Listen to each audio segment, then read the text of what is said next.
Hey guys and gals, it's Jim here, and I thought I'd do a real quick update. This isn't going to be nothing real long or nothing like that, but I started doing getting my lighting installed on the Batmobile today, the 1989 Michael Keaton Batmobile. Um, Hold on, let me get. I just got the leads taped down to the battery for now. Nothing's connected up permanently because I'm working on it, but I run it up in 9 volts and all that, so hopefully she'll hold up so I can lift her a little bit. I basically got a red LED in each tail light uh, and that, and I use the orange LED in the center for the turbine deal and stuff. Now it's on steady right now, but once I get the base made and I mount it on the base, I didn't have an orange flickering LED.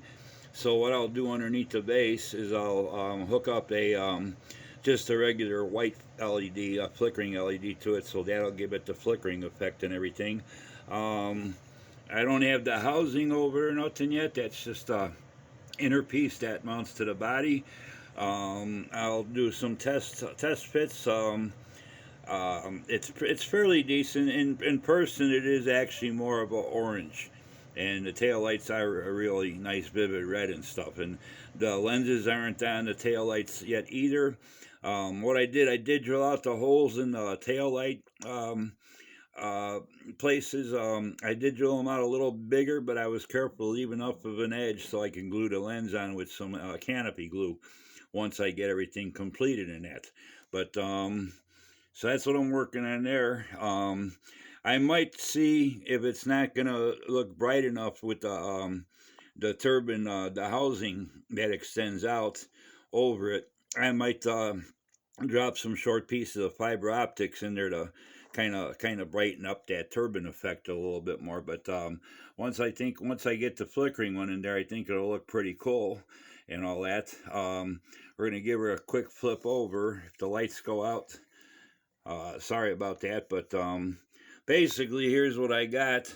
I made these housings, and before you do anything, when you make these housings for the LEDs, make sure that they don't extend out far enough where they're going to interfere with the chassis, with the wheel wells and everything like that. You know, you want to double check. Once I got the LEDs all wired up and everything, I placed them in there, super glued them in, and I positioned them so I could bend the wires inwards. If you go down, the wheel wells are pretty large and everything. There's not a whole lot of room back there. All this middle section is open, so I was able to make that housing a lot more extended. Everything. I'm just hot gluing everything down to the bottom between the two wheel wells. There's nothing that sticks up that's going to interfere and everything. I know it doesn't look pretty. Now once I get all this buttoned up, I'll go over what we use. If you model car guys aren't familiar what we do our sci-fi lighting with and everything, we do a lot of light blocking and stuff like that. This model's not bad. Normally, if it's like a white plastic, you got to spray the inside of the model with black, where you just use flat black primer, cheap old stuff, Walmart, whatever you get, you know. And then we got to spray with white to bounce the light around to reflect and everything. But in this case, it's black. We're not worried about bouncing up out around the light because we're not lighting a bunch of windows like you do on a Starship and that. But once I'm done with it, we use what we call the tulip slick. You can pick this up at Walmart, any craft store. This is actually a fabric paint and all that, but it's really great for light blocking. So you don't want to see none of these lights through the wheel well if there's any openings. So what I'll do is I'll coat all this stuff, the hot glue, the LEDs. I'll coat it with this tulip. It's black. It comes in all different colors. Like I said, it's a fabric paint, but it works real well. It dries like almost rock hard and everything. So I'll give it all a real good coat like that, and that's basically how we keep from all this light that you see right now in the back of the LEDs. You go ahead and paint it, but paint doesn't really like to adhere to the LEDs too well and stuff like that, and especially the canopy glue. I mean, not the canopy glue, the hot glue and stuff. Now, another thing too about the hot glue, when we glue down wires on models, you don't want to use the high temp. I got what they call a cold shot glue, hot glue gun. it runs at a cooler temp, because if you use a regular standard, high temp glue gun, you could take a chance of melting the plastic and everything. I've heard guys done that before. So I use a cool shot. It doesn't get super hot. You can touch it and it's not gonna burn you or nothing like a regular hot glue gun will and stuff like that. So that's basically what we do. So anyway, for now, I just thought I'd share this little quick video on the progress I made with my lighting back here and stuff. And I'll be doing the same thing. I got my LEDs wired up, the yellow ones for the front headlights and all that. And again, in the front, you're gonna see you got wheel wells, so you got to make sure you position everything. It's not gonna interfere with the wheel wells. I'll probably run the wires up the sides and stuff around the interior piece once I get that glued in and stuff like that. So, and then once I get all my wires bundled up back there, I'll run a piece of brass tubing into the base, because this is going to be permanently mounted to a base. The battery on-off switch will be underneath on the underside of the base and all that. I'll run all the wires through a piece of brass tubing, glue the chassis to the brass tubing, then glue the body on top of that, and it'll be good to go. So, but that's basically where I'm at. I'll give her another flip around. Hopefully the wires don't pull loose and all that, but I think she's gonna look pretty cool and everything. I might do fiber optics in there. That way, another thing too, it'll cut down on the like the hot spot, the glare. It'll look more uniform and everything and stuff. But and the tail light lenses, that'll cut down on the glare from the LEDs that I got in those housings. But that's where we're at right now. I think she's gonna look pretty cool and everything. And I'll be working on this during the week. Maybe tomorrow I'll get the front headlights wired up, get the headlight housings installed in there. The paint pretty much is finished. It's a satin black and all that. I haven't put a clear over it. I don't know if I'm going to, because it's pretty smooth and all that right now. I might shoot it with possibly.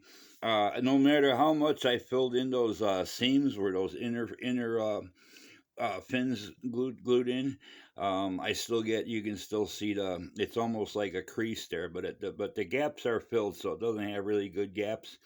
I can live with it the way it is and stuff like that. It's not that noticeable, and it shows up more on camera than it does in person too. So a lot of times the cameras exaggerate things and all that, just like on some of my dioramas that I use for do plaster for the base, the ground base and all that, and all the textures and stuff.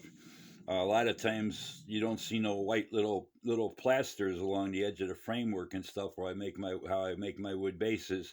But if there is, the camera is going to pick it up and everything. So I try to color all that in with colored pencils, artist pencils, to try to blend in the plaster and all that. But no matter how hard you work at it, the camera is always going to pick up something that the naked eye doesn't. But so that's where we're at. I think she's looking pretty good so far. And once I get going a little further on this, I'll give you another update. I'm saving the dashboard for the last. I got my all the gauge openings that I drilled out, couple little tiny holes for little switches that would be. I got that all filled in with canopy glue. It's dried crystal clear, so I'll be painting that with the Tamiya transparency and all that to give it some color.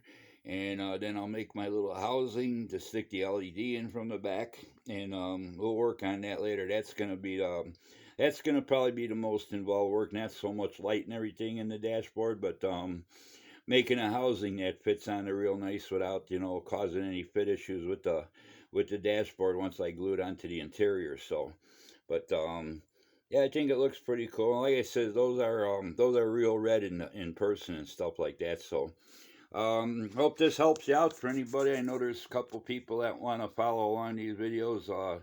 They might be interested in doing the same thing. I know the other day I did a video. I wired up for 9 volts like I talked about in the previous video, what type resistors to use for the colored LEDs. These are all wired up at 360 ohms for a 9-volt battery, and they give you your your total brightness of the LED and everything. You're not going to dim it and stuff. And if you think they're too bright, once you get everything wired up, you can always add another resistor to kind of dim things down. Like when I do a big starship, if I want the windows to be toned down, if I think they're too bright, I'll just take that whole circuit and add another resistor, go down a value, and it'll dim all the windows at once. Or if you just want a certain section dimmed down, or say you want you got a brighter light that's supposed to be brighter than another one in the rest of the ship. You can adjust your brightness for your different circuits like that and stuff. So, but it's picking up that little bit better orange and stuff. Yellow one just didn't look right in there, and I only had a couple orange ones. They weren't flickering, but I got plenty of flickering LEDs. It doesn't matter what color they are. All you do is run it in series to the constant on LED, and it'll give you your flickering effect. That's what I do on the Star Destroyers, as a matter of fact. If I don't have flickering LEDs and stuff like that, I just use regular LEDs, connect them up to a flickering LED, and it'll give them all that flickering effect like that. So that's where we're at with the 1989 Michael Keaton Batmobile. So I want to thank all my subscribers.